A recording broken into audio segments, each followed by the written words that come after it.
Michael Burghoffer is one of the most fascinating people that I have ever met. He's a hardworking triathlete, a very successful serial entrepreneur, CEO and founder of the PicoSolutions family of companies, a loving dad and husband, and one of the most driven people that I know. He has successfully taken one of the diverse worlds of STEM, 3D printing, and turned it into a sustainable manufacturing business in New Jersey. I am so excited to have the opportunity to talk to him for this episode, speaking about entrepreneurship and business, STEM, fitness, and raising future innovators. So the giant question is this: how do we as parents, teachers, school administrators, policymakers, coaches, how do we prepare our kids for a future that doesn't yet exist? All while making them healthier, more creative, more innovative, better problem solvers, and overall successful contributors to society. That is the question, and this podcast has the answers. My name is Coach Mike, and welcome to the MindFit Method podcast. Mike, your background is honestly amazing. You are an entrepreneur, you're an athlete, a husband, a dad. Tell me just, for the listeners, where exactly did you get your start? Now, before you go, though, I am going to say that there's something that I have not disclosed about both Mike and I.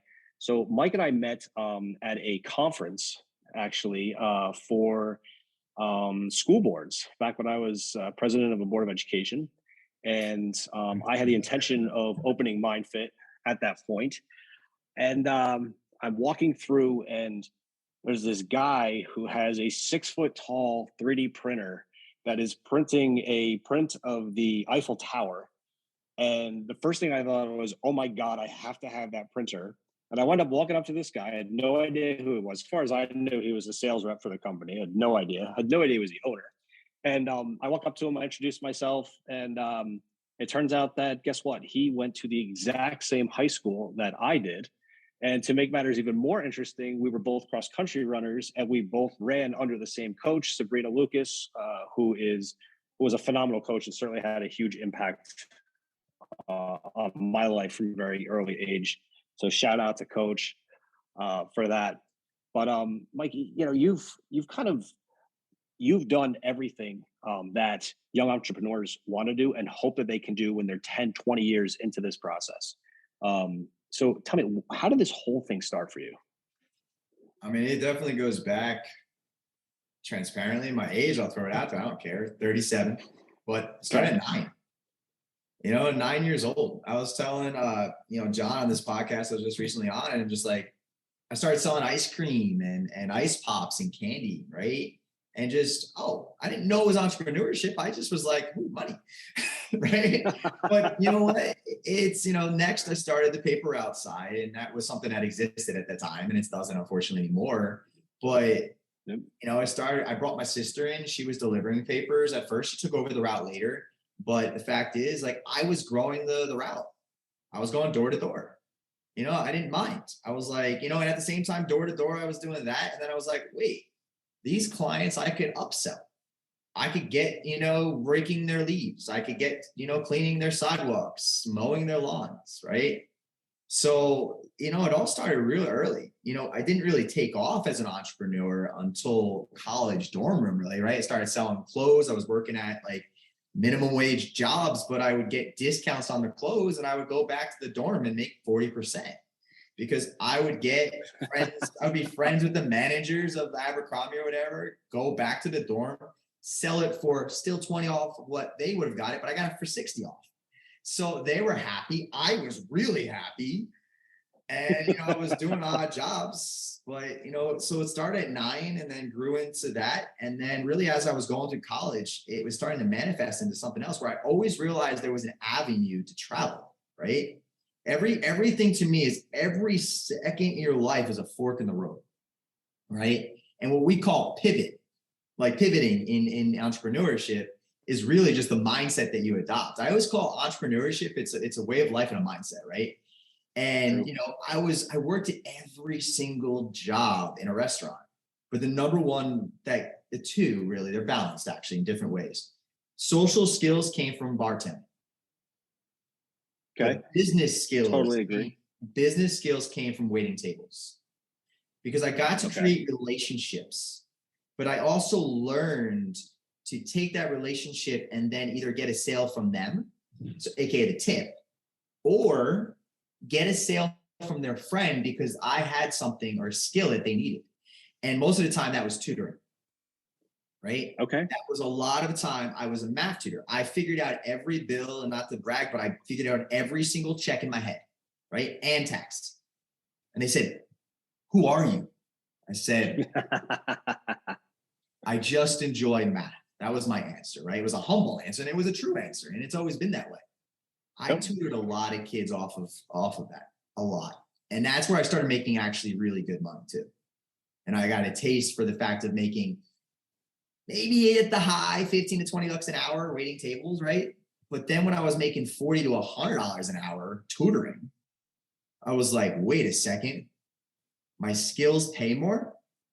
Okay, I need to hone in on those skills. I kind of already knew that, but that really, really cemented the understanding of what entrepreneurship was about. You get paid for what you're worth based on the level your skill is at. So as you grow that skill and perfect it, and people have a demand for it, right? And they have a need for it, and there's a demand, it will exponentially increase your value. So anyways, so it's like from 9 years old to that college level and then out, and then I've just learned through trial and error, had plenty of failures, started over a dozen businesses. 11 of them have been, I would say, successful in the sense that I haven't lost money. One, I unfortunately lost. But that was a great lesson though, expensive one. But the fact is, it made me every bit of the entrepreneur I am now and where I'm going. And the fact that I have honestly a 7 to 8 year exit plan, in the sense that I don't have to do all the things I'm doing now anymore, transparently. But I already have like an idea of what's next after that. So anyways, I'll end there with kind of my story and whatnot. So I'm going to say the moral of that story, number one, you are a living, breathing value ladder, which is amazing because you took your skills and then just built upon your skills and sold those skills to somebody else, which is incredible. And two, I say this all the time, in the world we live in today, we have to stop teaching kids about things. We need to teach kids how to do things, because when they have skills, they can then monetize them. You can't monetize knowledge today because knowledge is available everywhere. It's at your fingertips 24 hours a day, 7 days a week. But skills are something very different. So that's amazing. That is an absolutely amazing story. So from your standpoint, I mean, you have 2 entrepreneurs in the household, which is amazing. And you're both very successful. How do you raise the next generation of entrepreneurs from your standpoint of being driven? Yeah, I mean, it's instilling those values. I mean, that's right. Everything I do is the Pico, right? The Pico core values, the Pico journey, PicoSolutions, Pico strategy, Pico fit, right? All of these things, all are what we're doing with the kids. I mean, we know where to draw a line. My wife is from Shanghai, China, right? I am German, Italian background. We're known for, being hungry, right? In those backgrounds. And, but the upbringing is different than both of our parents, right?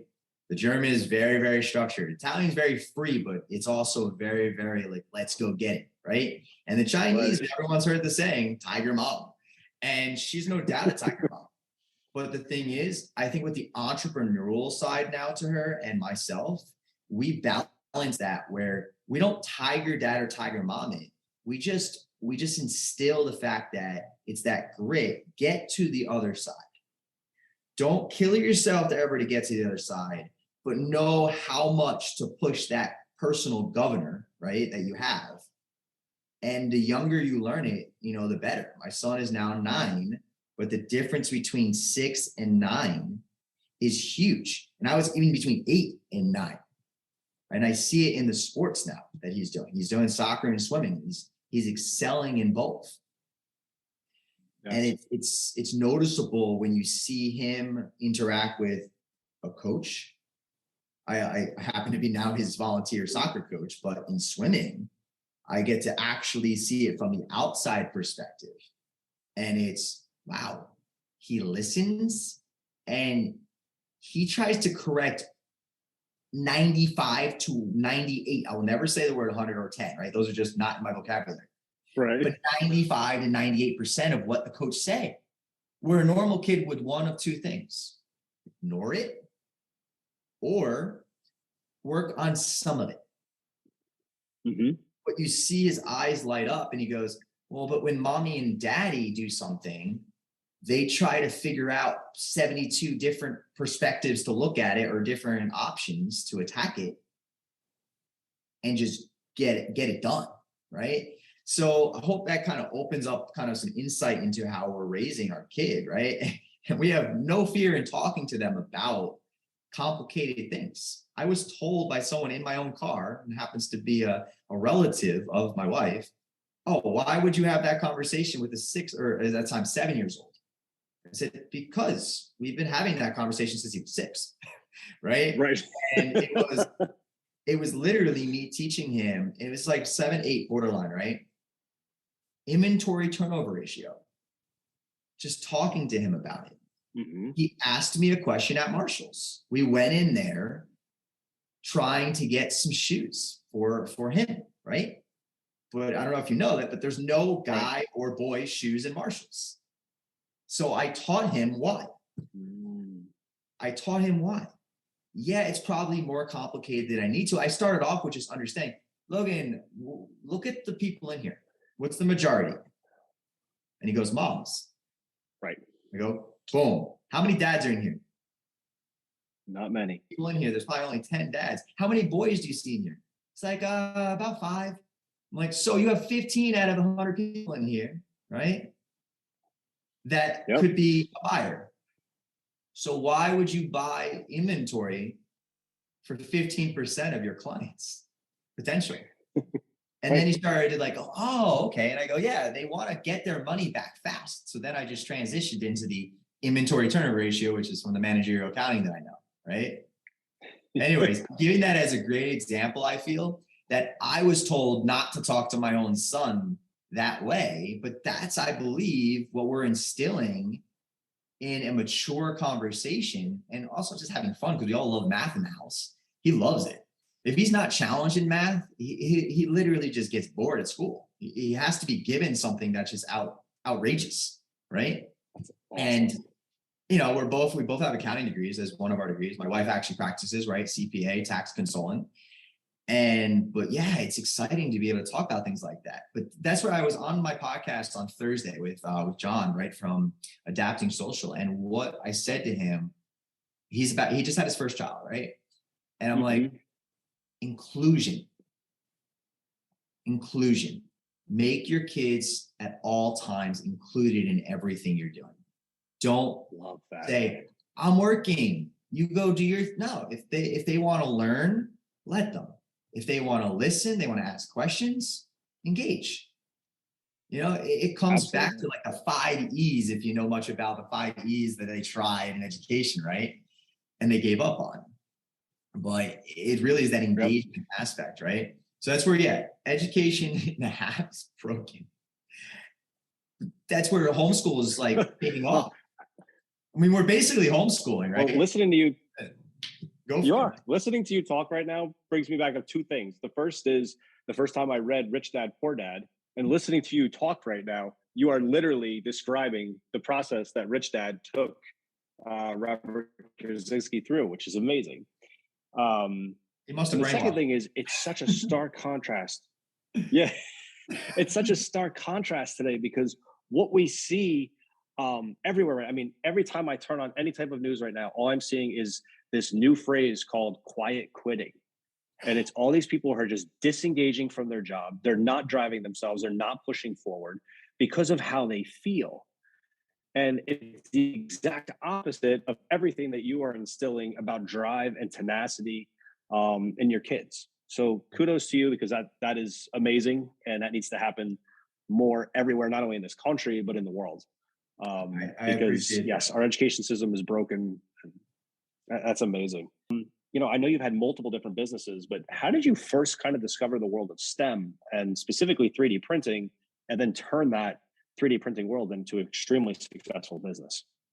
So, I mean, the 3D printing world, so I'll start with STEM, right? So STEM, I was exposed where in my dorm room, I had money because I had a full ride to school, right? I monetized my skills, right? I was a runner and a decent runner. I wouldn't call myself a great runner, but decent. So I earned a scholarship, didn't have to pay for college. And just because of the person I am, I worked 3 jobs. That just doesn't fully make sense. But the fact of the matter is I had money in my accounts, right? So I had an opportunity with one of my relatives to acquire his company because I was making it. I was actually subbing out the work he was giving to me to other people. He had no idea that I figured out how to automate it to a point that I was making $70 an hour on it, where he thought I was making 10. And so I subbed it out to my friends between $10 and $15 an hour and still collected the rest, right? Okay. And then I ended up just acquiring his company, and it was a hobbyist educational like wind turbine, right? So I still, there's an interesting root to it that it's still there, but I didn't really discover STEM exactly at that point. But I started understanding it about 2009, 2010, and started really engaging in it.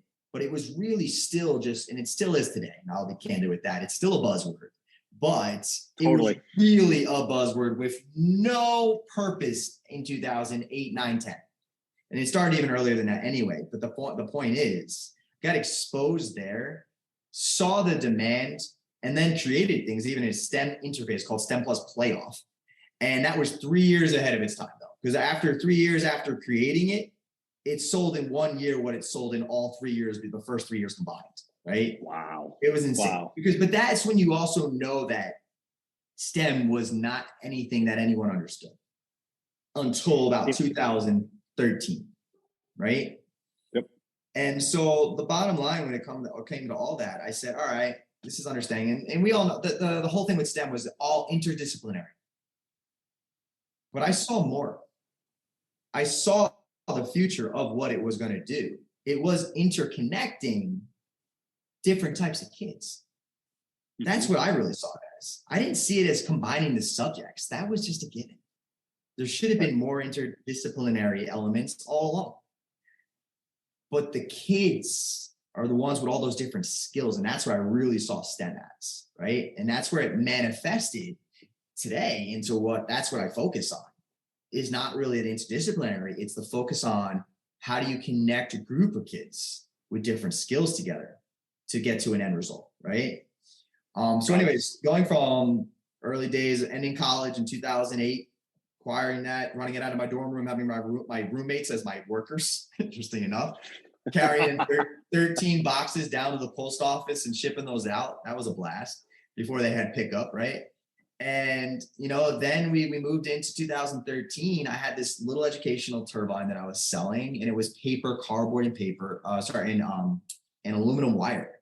It looked like it was made in not even a garage, like a bedroom, right? And relatively it was, right, with my dorm room. And so that was great. And it worked. It was a small business, and it could feed me, honestly. I grew it very quickly. But I knew it was going to die. And that's where actually STEM made me realize that too. If you don't innovate at a certain point in those pivots, you're done because there's a product life cycle. That product in the condition it was in was coming near the product life cycle. And I saw it 6 to 12 months before it started happening. And it happened fast when it happens. It's almost like a recession. You know it's happening, but all of a sudden it just, boom, mic drop. Stops. Exactly. Yep. The noise stops, right? Or the band stops playing.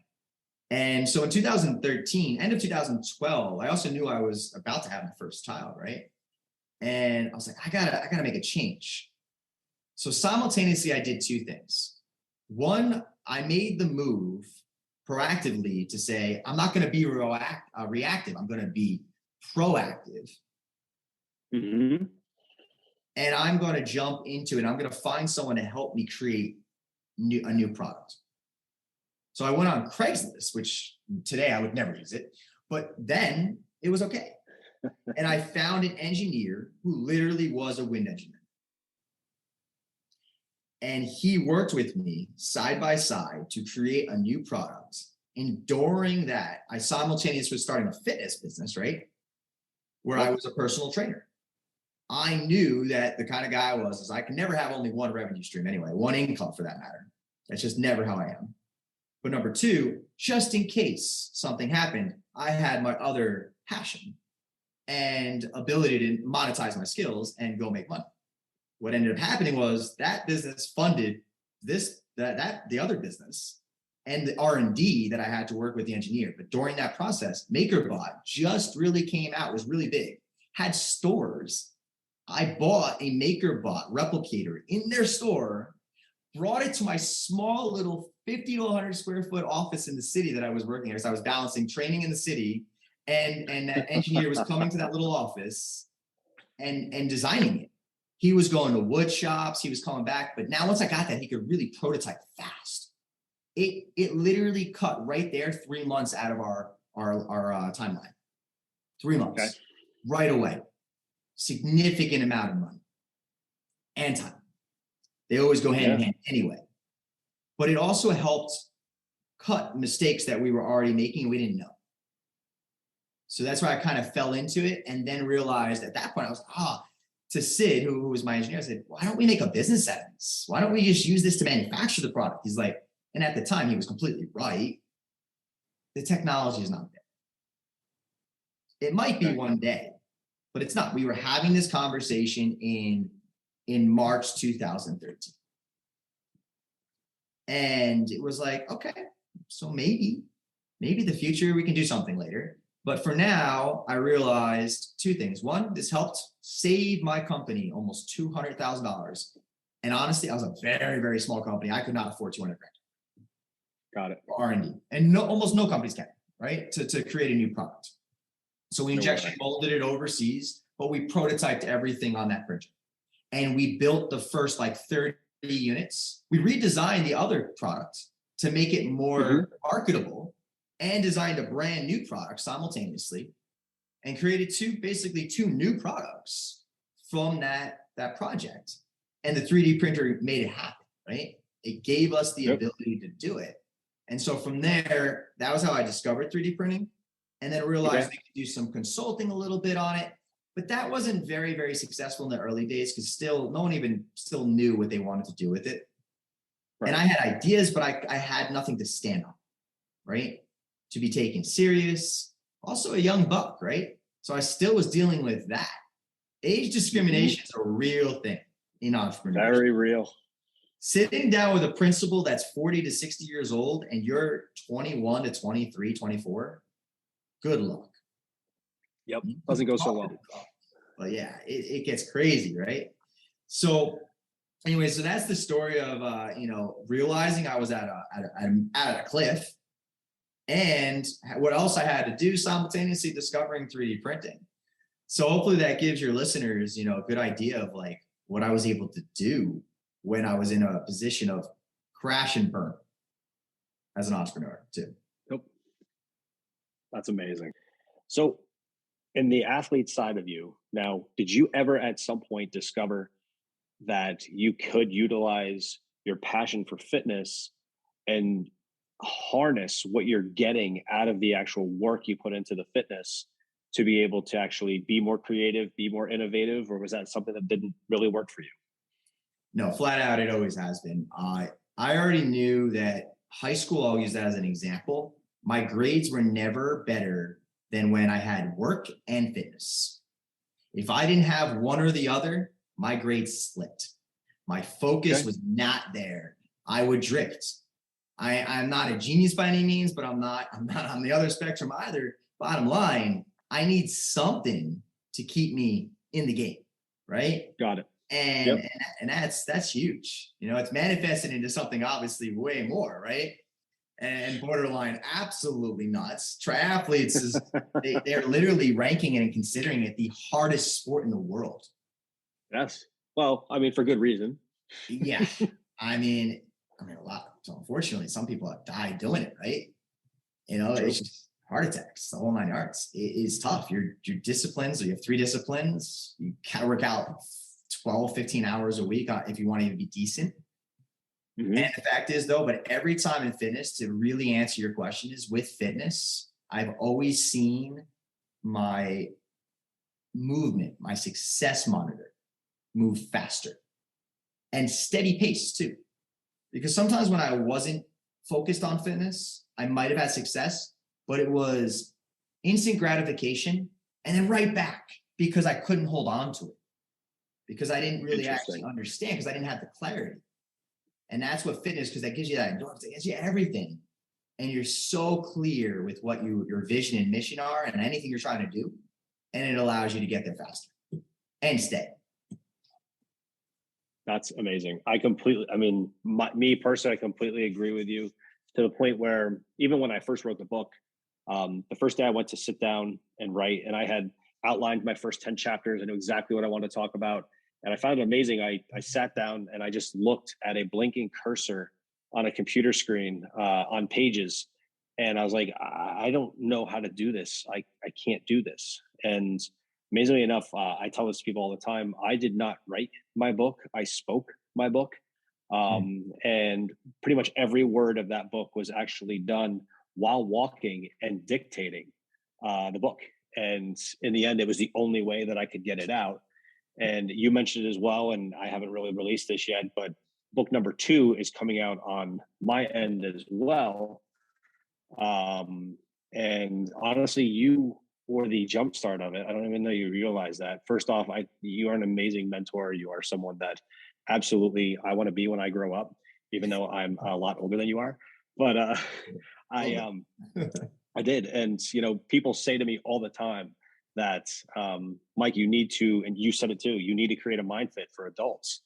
So MindFit Strategies is currently being written, which is pretty exciting.